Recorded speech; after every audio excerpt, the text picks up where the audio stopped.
The wildfires are doing some excellent work at the moment. They sure are. Thank you, Adam. All right, thanks, Adam. Well, a little bit of everything today, and the cold is getting ready to move back in. Details after the break.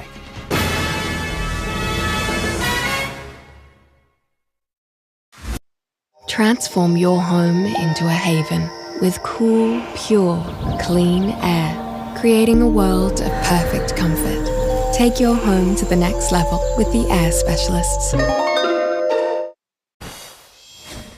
That burst of warm air this morning ahead of the rain ban was lovely. That's as warm as what it'll be for some time, with another burst of cold air getting ready to move in. This is where the rain tumbled down up until 9 o'clock this morning, and then that ban continued on its way, moving into northern New South Wales, and there it is deteriorating. This is the cold air now sweeping in across Victoria and the Alpine districts. This is fantastic news for skiers. They're actually going to love this. It's very nice. It's a beautiful base, just about the perfect base for this time of the year, and a lovely top up.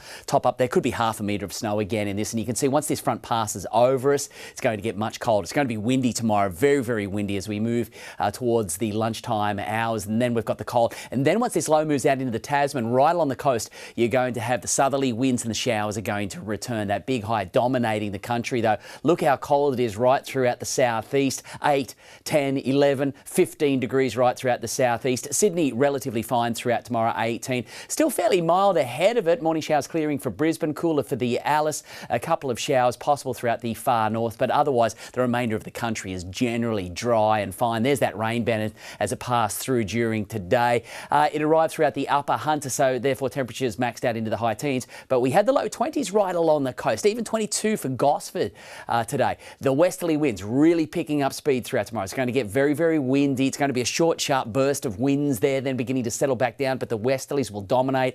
Largely blue skies because we're in between these weather systems. There's the cloud coming in late in the day, in the afternoon, evening around the upper Hunter and the mountain areas yet again, and there may be some snow flurries across the higher peaks of the northern ranges, including the tops. So we're maxing out at about 17, 18. Wind chill factor though, so a little bit different throughout tomorrow. It's a fairly dry air mass, so it's going to be feeling colder than this. So topping out at 17, but probably feeling like more so 12, 13, 14 degrees tomorrow. So it is going to be another fresh winter's day for us, but we've got the sunshine. There's swell out there, but look, those westerlies are going to hold it offshore, really wanting to flatten it out. Gale force wind warnings have been issued for tomorrow. Sun to rise 6:55, down at 4:56. Tomorrow high tide just after 8, and then back to the low in the afternoon at about 1:30. Offshore 2 metres of swell, but very little, if anything, getting in. Very cold now for the rest of the week. There's the wind switching around to the south and the showers moving in, and you can see we've got some decent rain accumulations along the coast. Not much making it inland though, just a lot colder as we move through the remainder of the week, and the coastal showers also hitting the central coast from Friday. Checking the surf, well, here it is, fairly small conditions. As I said, we've got a lot of swell bypassing us really tomorrow. The westerly is just too strong, holding it out, pushing it down, but the swell is going to really ramp up as we move into the later part of the week. So more changeable conditions for the region. Thank you, Gav. That's our bulletin for this Tuesday. A current affair is next. So thanks for your company. Good night. Good night.